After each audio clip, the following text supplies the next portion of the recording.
আকাশবাণী গুৱাহাটী উপন্যাস পাঠ এই অনুষ্ঠানত প্ৰচাৰ হৈ আছে দিলীপ ফুকনৰ উপন্যাস জলপদুমৰ পানচুইৰ ধাৰাবাহিক পাঠ।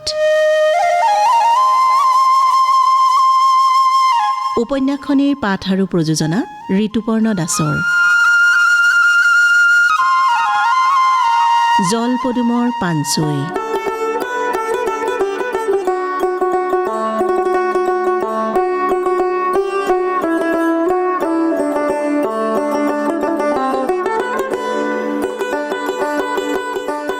মাজে মাজে আকৌ মানহঁতে আমাৰ ল'ৰাহঁতৰ লগত ৰং তামোচাও নকৰা নহয় দেই।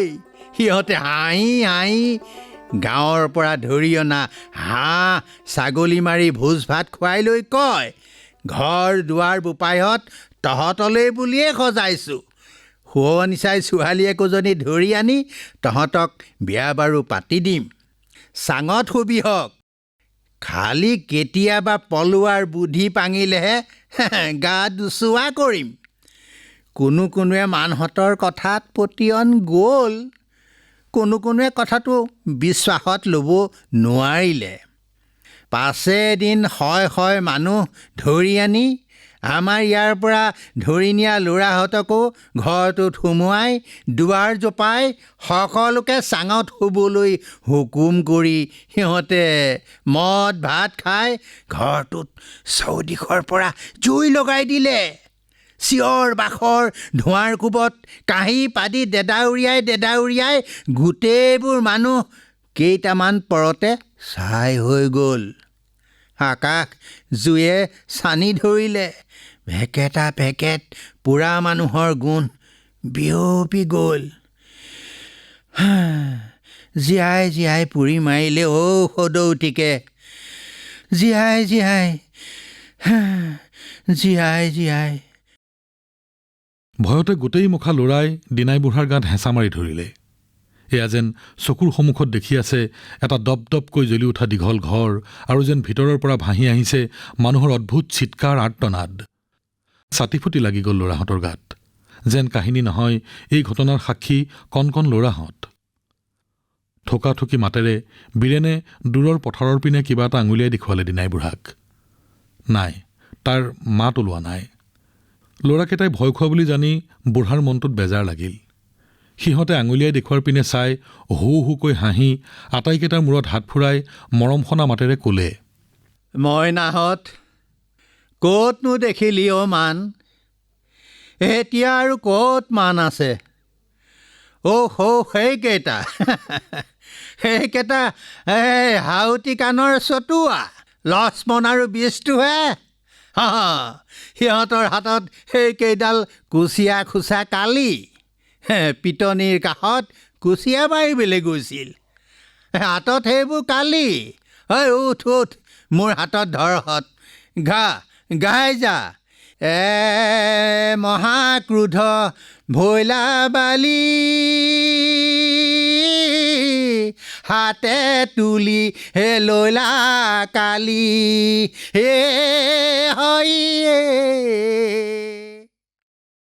আটাইকেইটা ল'ৰাই বুঢ়াৰ লগে লগে গাই বুঢ়াই দেখুৱাই দিয়াৰ দৰেই উৰিয়াম গছজোপাৰ চাৰিওফালে ঘূৰি ঘূৰি ভাওনাৰ চেও ধৰি জঁপিয়াই প্ৰৱেশ কৰিবলৈ ধৰিলে। বুঢ়াৰ মুখত খোলৰ বাজনা। থেই তাক ধিন থেই খিতি তাখি দাওঁ, থেই তাক ধিন থেই খিতি তাখি দাওঁ। মুখেৰে গাই যা। মহাক্ৰোধ ভৈলা বালি হাতে তুলি লৈলা কালি হৰি। দে এটা ভৰি আগলৈ, এটা ভৰি পাছলৈ দে। আগলৈ চাই গৈ থাক। মহাক্ৰোধ মানে বৰকে খং উঠাই চকু পকাই গৈ থাক। হাত এখনেৰে কালিডাল ঘূৰোৱাৰ ভাও ধৰ। থেই তাক ধিন থেই খিতি তাখি দাওঁ, থেই তাক ধিন থেই খিতি তাখি দাওঁ। দিনাই বুঢ়াৰ মুখত খোলৰ বোল। ল'ৰাহঁত আনন্দত আত্মহাৰা। তাৰ মাজতে এটাই টেপেৰকৈ মাত লগালে, বোলে এইবাৰ সিহঁতেও ভাওনাত ভাগ ল'ব, যুদ্ধ কৰিব। দিনাই বুঢ়াই উত্তৰ দিলে, লবি মইনাহঁত, ভাও ল'বি, যুদ্ধ কৰিবি। পাছে যুদ্ধ মুখৰ কথা নহয় দেই। গীত, মাত, বাজনা, পদচালনা, হস্তচালনা, বচন, পয়াৰ সকলো শিকি বুজি ল'ব পাৰিলেহে যুদ্ধ কৰিব পাৰিবি। মানহঁতৰ নিচিনাকৈ যেনিয়েই পাই তেনি নিৰীহ মানুহ মাৰি যোৱাটোকে যুদ্ধ নুবোলেও। যুদ্ধৰ কাৰণে আখৰা কৰিব লাগে, বহুদিনৰ আখৰা।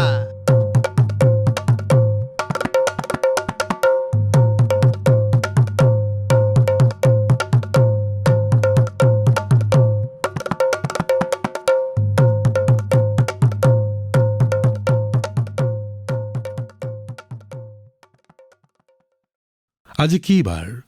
ৰুৱাই জ্বলিছে আকাশ, ৰুৱাই জ্বলিছে পলাশ।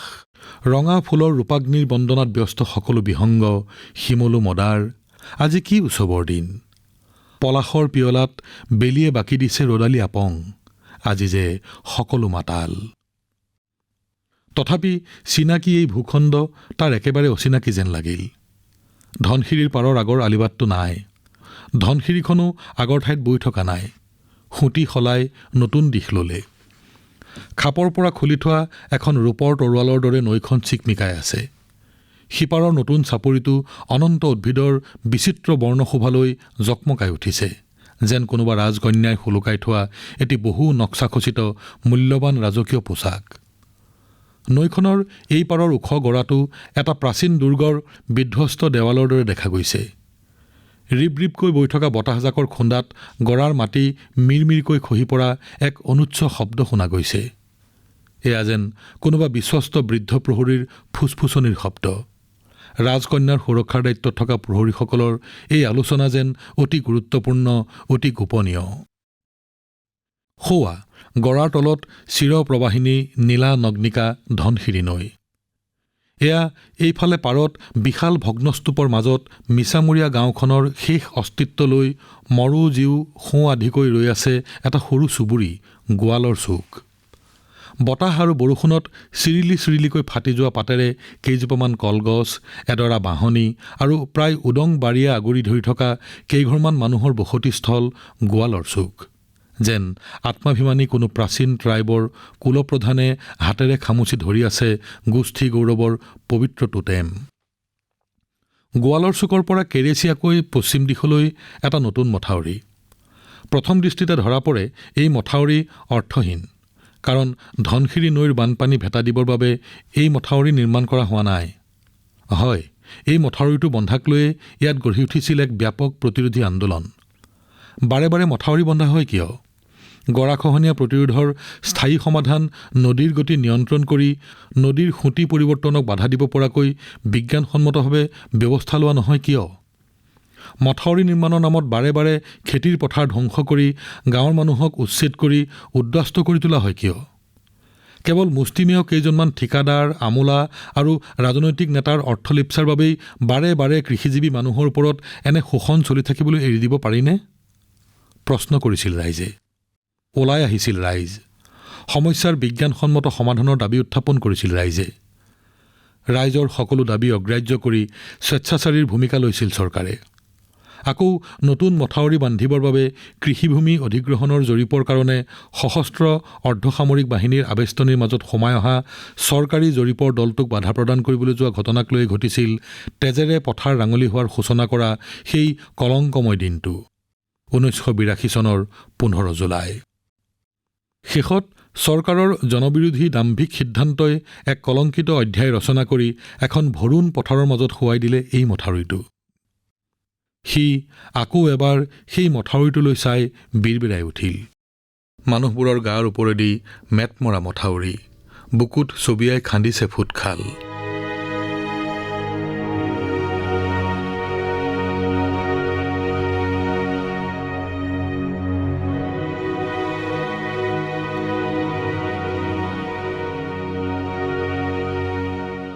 গোৱালৰ চুক এৰি সি আগলৈ আগবাঢ়িল। সৌৱা কিছু নিলগত নিকৰি ঘাট। পুৰণি চৰকাৰী নাম ধনশিৰিমুখ জাহাজ ঘাট। তাৰ শৈশৱ, তাৰ কৈশোৰ, তাৰ আগলি যৌৱনৰ অনেক অপাৰ্থিৱ সম্পদ ব্ৰহ্মপুত্ৰ আৰু ধনশিৰীৰ সংগমস্থল এই ঘাটটোৱে সযতনে লুকুৱাই ৰাখিছে। শৈশৱত শুনা জাহাজৰ গুমগুমনি, জাহাজৰ নাভিমূলৰ পৰা ওলাই অহা গুৰু গম্ভীৰ উকি, মাস্তুলৰ পৰা ওলাই যোৱা ধোঁৱাবোৰ বৰ ৰহস্যময়ী আছিল। সৰু নদীপথেৰে চাহপাতৰ বাকচ কঢ়িয়াই জাহাজলৈ অনা কামৰূপীয়া নাৱৰীয়াৰ বৰনাৱৰ বৰপেৰাত এতিয়াও ক'ৰবাত যেন লুকাই আছে তাৰ জীৱন ঐশ্বৰ্যৰ অনন্ত ভাণ্ডাৰ। সিহঁতৰ ঘৰৰ আগৰ বাটটোৰে ঘাটলৈ যোৱা ঘোঁৰাগাড়ীবোৰ, ঘোঁৰাৰ ডিঙিত বন্ধা নুপুৰৰ জুনজুননি আৰু কদমৰ ছন্দময় ধ্বনিয়ে এতিয়াও যেন তাৰ জীৱন আলোড়িত কৰি আছে। বিশাল ব্ৰহ্মপুত্ৰৰ বুকুত উপঙি থকা বগা পালতৰা নাওবোৰৰ স্মৃতিয়ে এতিয়াও তাক কোনোবা অচিন দ্বীপৰ সপোন ৰাজ্যৰ সন্ধান দিব খোজে। সঘনে টুপুংকৈ ওলোৱা শিশুবোৰৰ শ্বাস প্ৰশ্বাস যেন এতিয়াও তাৰ কাণত অনুভূত হয়। তাৰ গাঁৱৰ চাৰিওফালৰ বিলবোৰ খাটোৱাল, মটং, হাউতি, চলা, বৈৰাগী চলা, যোগনীয়া, নলনী, খেৰণী, বৈদিয়া, গুপ্তি, নাওভাঙি, নতুন বিল, ভেৰভেৰী, শিঙিমুৰি, ধোবা, গণক বিল, এই আটাইবোৰকে এটা এটা কবিতা যেন লাগে। এই নামবাচক বিশেষ্য পদবোৰে আপুৰুগীয়া ৰূপৰ মুদ্ৰাৰ দৰে চিকমিকনি তুলি তুলি সৰু সৰু ঢৌ হৈ খেলি থাকে। ঘাটৰ সৰু সৰু চাহ মিঠাইৰ দোকানবোৰলৈও তাৰ মনত পৰি গ'ল। আটাইতকৈ ডাঙৰ চাহ মিঠাইৰ দোকানখন আছিল সোণটি বৰাৰ। এটা প্ৰকাণ্ড ওখ চৌকাত কয়লাৰ দগমগীয়া জুইত ম'হৰ গাখীৰেৰে কৰা এককাপ চাহৰ বাবে গ্ৰাহকৰ ভিৰ লাগিছিল জাহাজঘাটত। বিশেষকৈ জাহাজ অহাৰ দিনটোৰ উখল মাখল পৰিৱেশত সোণটি বৰাৰ চাহ আৰু পেৰাৰ চাহিদা বাঢ়িছিল। আৰু কোন কোন আছিল? ললিত ডেকা, হৰেশ ৰাজবংশী, তালুকদাৰ, ৰাজখোৱা, বলো মাষ্টৰ আটাইৰে দোকান আছিল। বানেচন্দ, পোৱালিকায়া আৰু মুন্সী তেলীৰ দোকানলৈ তাৰ মনত পৰিল। তাৰ আটাইতকৈ ভাল লাগিছিল সোণটি বৰা আৰু বলো মাষ্টৰক। চাকৰি বাদ দি বলো মাষ্টৰে ব্যৱসায়ত ধৰিছিল। সেই বলো মাষ্টৰৰ দোকানৰ সন্মুখতে প্ৰায়ে সন্ধিয়া গাঁৱৰ ডেকা ল'ৰাবোৰ গোট খাইছিল। বলো মাষ্টৰেই দিছিল দেশ বিদেশৰ বতৰা। সিও তাতেই শুনিছিল উত্তৰ দক্ষিণ দুখন ভিয়েটনামৰ গৃহযুদ্ধৰ কাহিনী। নাপাম বোমাৰ নৃশংসতাৰ কথা শুনি তাৰ কিশোৰ মনত এক বুজাব নোৱাৰা ভয়াৱহতাই ধুমুহাৰ সৃষ্টি কৰিছিল। চাইগনৰ গো ডায়েন ৰাজপ্ৰশাসনে কমিউনিষ্টসকলক ধ্বংস কৰিবলৈ বিচৰা অভিযানৰ পৰাই কেনেকৈ জ্বলা জুইত ঘিউ ঢালি ঢালি আমেৰিকাই ভিয়েটনামক নৰককুণ্ডলৈ পৰ্যবসিত কৰিছিল, সেই কাহিনী হৈ নাথাকি তাকো যেন নাপাম বোমা আক্ৰান্ত এজন ভিয়েটনামী কিশোৰ কৰি পেলাইছিল। শুনিছিল ৰূপকথাৰ নায়কৰ দৰে ক্ষীণমিন জাপি পিন্ধা এজন সাধাৰণ মানুহৰ অসাধাৰণ প্ৰতিভাৰ কথা। নাম তেওঁৰ হু চিমিন।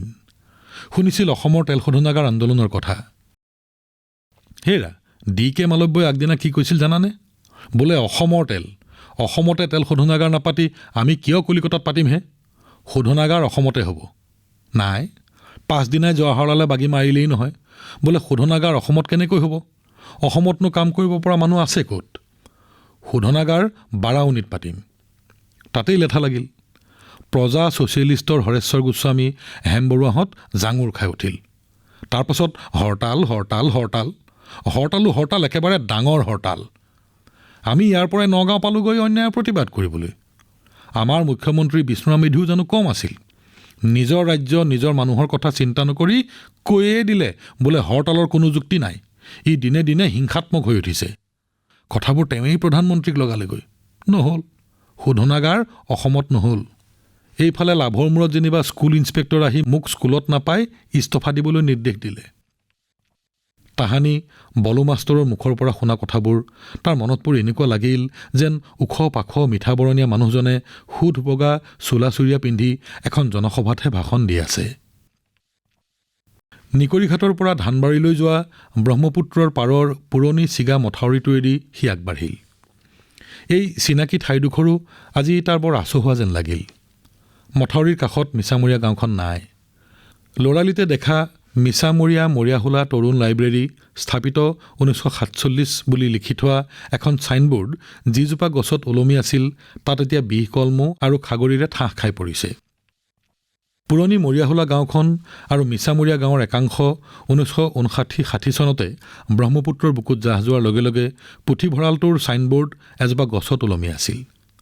তাৰ মনত পৰিল শিশু অৱস্থাত এই পুথিভঁৰালটোৰ ফিল্ডখনতে খেলা ধূলা কৰিছিল। সিহঁতৰ লগৰ আটাইবোৰে পুথিভঁৰালৰ ভিতৰত বেঞ্চত বহি ভাগে ভাগে কিতাপ পঢ়িছিল আৰু ডাঙৰবোৰে মাজে মাজে উচ্চস্বৰে কিবা আলোচনা কৰিছিল। মাজে মাজে সমূহীয়া খেল ধেমালি আৰু গাঁৱৰ ডেকা ল'ৰা জাহাজৰ কৰ্মচাৰীহঁতে ইয়াতে বেডমিণ্টন আৰু ভলীবল খেলিছিল। ফিল্ডখনৰ দুমূৰে দুডাল ওখ বাঁহ পুতি এডাল তাঁৰ বান্ধি ৰখা আছিল। সন্ধিয়া সদায় ইয়াৰ পৰাই ৰেডিঅ'ৰ বাতৰি, গান, অনাটা নাটক বজাই শুনোৱা হৈছিল। মাজে মাজে ছায়াছবি চাবলৈ সন্ধিয়া গাঁৱৰ ল'ৰাবোৰ নৰানীৰ মাজে মাজে দৌৰি আহি ইয়াত গোট খাইছিলহি। এতিয়া এই মথাউৰিটোৰ কাষে কাষে এলানি ক'লা ক'লা চাংঘৰ দেখা গৈছে। চাংঘৰবোৰৰ তলত বোকাত লেটি লৈ অহা কেইটামান গাহৰি নোকনোকাই ঘূৰি ফুৰিছে। সিহঁতৰ দেহৰ চাৰিওফালে এজাক মাখি উৰি ফুৰিছে। চাংঘৰৰ ককটক মথাউৰিত লগা। আগফালে মথাউৰিতে একোখন চোতাল উলিয়াই লৈছে। এগে গাছৰ পিন্ধা কেইজনীমান তিৰোতাই এখন চোতালত একেলগে উৰালত ধান বান্ধিছে। সিহঁতে মূৰত একোখন ডুমুৰ মেৰিয়াই লৈছে। উৰালৰ ওচৰত কুকুৰা এজনীয়ে পাখি নগজা এজাক পোৱালি লগত লৈ খুটকণ বুটলি ফুৰিছে। পোৱালিবোৰে চিঁ চিঁয়াই আহাৰ খুটিয়াবলৈ শিকিছে। গঁৰালত বন্দী হৈ থকা এটা ডাঙৰ গাহৰিৰ কৰ্কশ চিঞৰো শুনা গৈছে। এটা মতা কুকুৰাই এজনী মাইকী কুকুৰাক খেদি নিয়াও দেখা গ'ল। এজনী চিলনী চোঁ মাৰি নামি আহি কুকুৰা পোৱালিবোৰৰ ওচৰ পাওঁতেই তিৰোতাকেইগৰাকীয়ে একেলগে চিঞৰ মাৰি দিলে। কুকুৰাজনীয়ে কক কককৈ চিঞৰি সন্ত্ৰস্ত হৈ পোৱালিজাকক ডেউকা মেলি সুমুৱাই লৈছে। তিৰোতাকেইজনীয়ে তাৰ ফালে এবাৰ চাই আকৌ ধান বনাত লাগিছে। দুডাল গায়েনমাৰীৰে বাগিকৈ ধান খুন্দাৰ ঢং ঢং শব্দ ক্ৰমে খৰ হৈ আহিছে। ওচৰৰ ঘৰটোত এজনী নতুন শিপিনীয়ে তাঁতৰ শালত বহি মিমাং চাই চাই একান্ত মনে ফুল বাচিছে। সি কলেজত পঢ়ি থাকোঁতেই এনেকুৱা এজনী শিপিনীয়েই তাই প্ৰথম বৈ উলিওৱা এখন ৰিং কাকাব তাক উপহাৰ দিছিল। ভয়, শংকা আৰু লাজ লাজ কৰি কঁপা কঁপা হাতেৰে সি উপহাৰ গ্ৰহণ কৰিছিল আৰু বৰ সযতনে বহুদিন লুকুৱাই ৰাখিছিল সেই অমূল্য সম্পদ। চাংঘৰকেইটা পাৰ হৈয়ে মথাউৰিৰ ওপৰত আৰু কেইটামান ঘৰ সি দেখা পালে। ঘৰবোৰৰ বেৰ খাগৰিৰ, বেৰবোৰ বগা পলসুৱা মাটিৰে লেপা, ছালবোৰ কহুৱা বনেৰে চৌৱা। ঘৰবোৰত খিৰিকী নাই, দুৱাৰ এখনেই। বেৰবোৰত জ্যামিতিক নক্সাৰে অঁকা কিবা জন্তু আৰু ফুলৰ ছবি। এনেকুৱা প্ৰথমটো ঘৰ পাওঁতেই ঘৰটোৰ ভিতৰৰ পৰা ভাহি অহা এটা গানৰ সুৰ তাৰ কাণত পৰিল। কঁপি কঁপি ভাহি অহা এই গান নিশ্চয় কোনোবা বৃদ্ধ পুৰুষৰ কণ্ঠৰ পৰা নিগৰা। সুৰত সুৰ মিলাইছে নিচেই সৰু এটি শিশুৱে। সি বৃদ্ধৰ কণ্ঠস্বৰ চিনি পালে। বৃদ্ধই সম্ভৱ নাতিয়েকক শিকাইছে তেওঁৰ প্ৰিয়তম সেই গীত, নানা মৰলেক নদীৰ মাজে নানি মৰলেক ঘাটে, বাপকে দিল পুলিচ থানাই ভাগাই যাবাৰ দছে। এই লোকগাথাত লুকাই আছে পূৰ্বপুৰুষৰ জীৱন পৰিক্ৰমাৰ স্মৃতি ছায়া। দৰিদ্ৰ জীৱনৰ স্মৃতি পুৰাণ এনেকৈ হয়তো পঠিত হৈ আহিছে এক পুৰুষৰ পৰা অন্য এক পুৰুষলৈ। এই স্মৃতিধাৰা বোৱাই নিয়া হৈছে জন্মৰ পৰা জন্মান্তৰলৈ, একেই তাল, একেই মান, একেই লয়েৰে। সি চিনি পালে এই ৰাগ, এই কণ্ঠস্বৰ। এই কণ্ঠস্বৰ বৃদ্ধ ৰঘু চবৰৰ। এসময়ত এখনৰ পাছত এখন গাঁৱত জনাজাত হৈ পৰা ৰঘু চোৰ, কৰম পূজাৰ ৰঘু গায়ন, সুললিত কণ্ঠৰ কল নিজৰা বোৱাই সকলোৰে শ্ৰদ্ধাভাজন হোৱা ৰঘু গায়ন। ফাকুৱা উৎসৱত দুহাতে দুডাল সৰু সৰু লাঠি লৈ যেতিয়া বৃত্তাকাৰে ঘূৰি ঘূৰি মাদলৰ চেৱে চেৱে গাঁৱৰ ডেকা বুঢ়াই টং টং শব্দ কৰি পিজৰীয়া মানন্দৰো ৰিখি বা তিনলাঠীয়া নৃত্য কৰে, তেতিয়া চবৰ গায়নৰ গম্ভীৰ স্বৰত গোৱা গানৰ মূৰ্ছনাত সকলো উল্লসিত হৈ পৰে। প্ৰাণ ঢালি গোৱা ৰঘু গায়ন তেতিয়া ৰঘু চবৰ হৈ নাথাকে, হৈ পৰে দেৱতা। ৰঘু গায়ন, ৰঘু চবৰৰ আন এক পৰিচয় হ'ল ৰঘু চোৰ।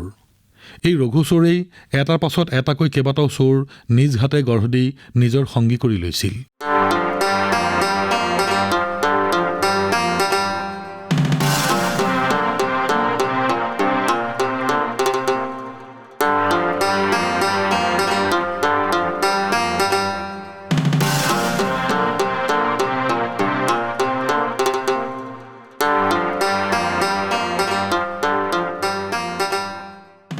উপন্যাস পাঠ অনুষ্ঠানটিত ইমান পৰে দিলীপ ফুকন ৰচিত উপন্যাস জলপদুমৰ পানছৈৰ ধাৰাবাহিক পাঠৰ দ্বিতীয় খণ্ডটি শুনিলে।